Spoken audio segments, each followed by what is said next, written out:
we also need to learn how to hinge. Okay, and it's the one thing that through all the notes that I took on the first 2 days, I looked at my notes and I went, no hinge, no hinge, no hinge, no hinge, no hinge. Okay, we've all got to do hinge.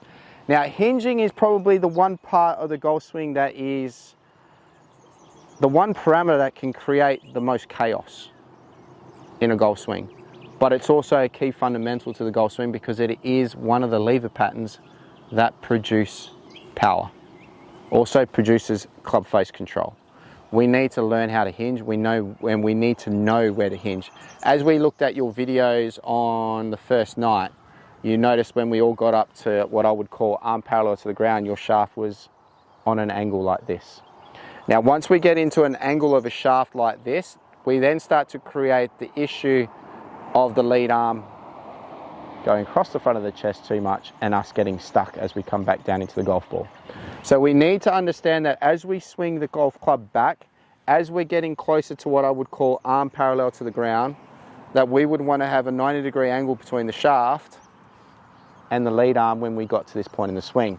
That allows the lead arm to stay straight, one. It also allows the lead arm to stay to the left-hand side of my chest. As soon as I take out hinge, my left arm starts to come across the front of my chest. I stop turning, and now all of a sudden I get stuck, and as I come back into the golf ball, two things are going to happen. Because there's all this weight behind my body, I'm going to shift it, and I'm going to bring it over the top, or I'm going to stay there and I'm going to do the fat shot and hit it miles behind the golf ball. So there's a video that I'm going to attach you to all, which I call How to Swing a Golf Club. It sounds so stupid, the video, but it completely talks about how the left arm needs to work in the backswing and how the hinge needs to work in the backswing and how the wrist needs to work in the backswing. So if I was to put a golf club in front of you and I'm to grip the golf club correctly and in this position, if I was to call what I call cupping my lead wrist, you can see what it does to the club face. If I was to bow my lead wrist, you can see what it does to the club face. Now, if I have this position in my swing at the top and I bring that golf club back to the golf ball, there's my slice. All right. If I'm the opposite way and I bring that back to the golf ball, there's my hook. Okay. So we need to understand that when we get close to the top of the backswing, that we need to get this lead wrist straight or flat with the lead arm as we get to the top. This also prevents how much you can hinge the golf club. If I cup the wrist, I can overhinge.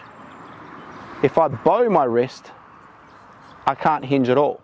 So we need to find the medium of understanding where a flat wrist comes from, but that comes from you turning your body and keeping the left arm to the left-hand side of my chest. So we're going to run through a bit of an exercise here where you're going to swing the golf club back with your left arm. Now, when you take your setup, you will naturally have a little bit of cup through that lead wrist. That's naturally going to be there, okay? But what we've got to understand is we've got to learn to remove that cup. We've got to learn to get that lead wrist flat, and we've got to learn to get 90-degree hinge by the time we get to this point of the golf swing.